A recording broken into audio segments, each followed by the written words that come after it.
Permission to fly. Fly means fully love yourself.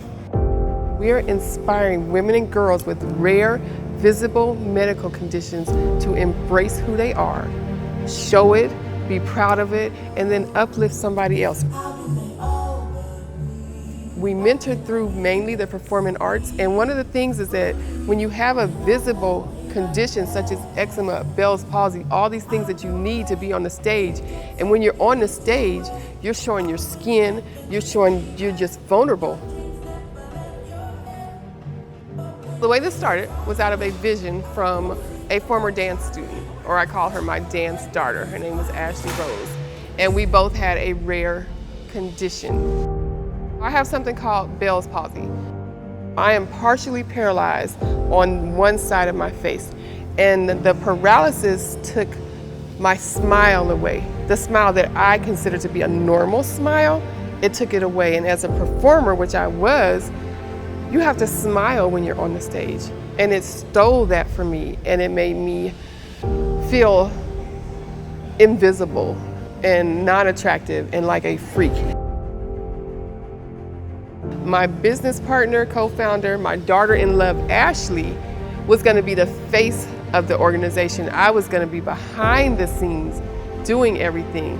And then she sadly was killed in a tragic car accident.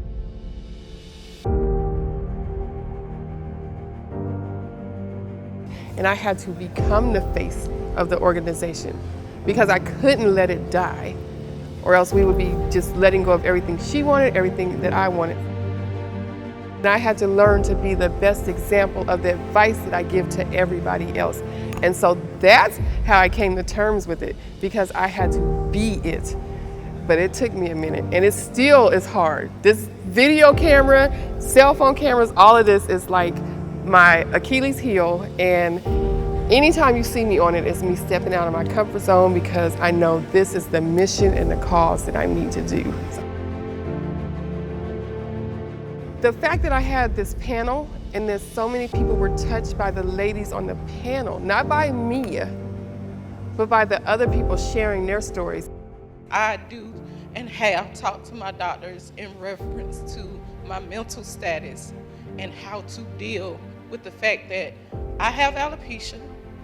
I'm not alopecia, but I can still live and be okay. I have went back and forth to the dermatologist, to the man who got tired of seeing me, and said, look, I'm gonna be honest with you, your hair ain't gonna grow back. It doesn't matter what injections we put in your head, it don't matter the medication that you get, your hair's not gonna grow back. And it took me a while to realize that I gotta love me the way God made me. And it took me a long time to get to that point. I was diagnosed with lupus at 17, got married at 18, and went through my first kidney failure at 19, got hit in a head-on collision, and went through my second kidney failure in 2016. And just after my baby, I have to start chemo as well again, but I keep persevering. I'm diagnosed with lupus and lupus nephritis.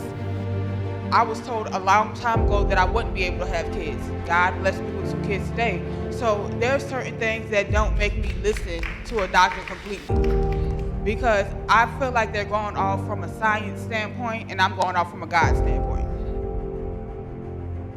Well, this panel was very eye-opening because as a physician, I usually only see one side. Like, I see the clinical side, what I know about medicine, and a lot of times when the patients are in the office, they don't go into some of the personal things they're dealing with.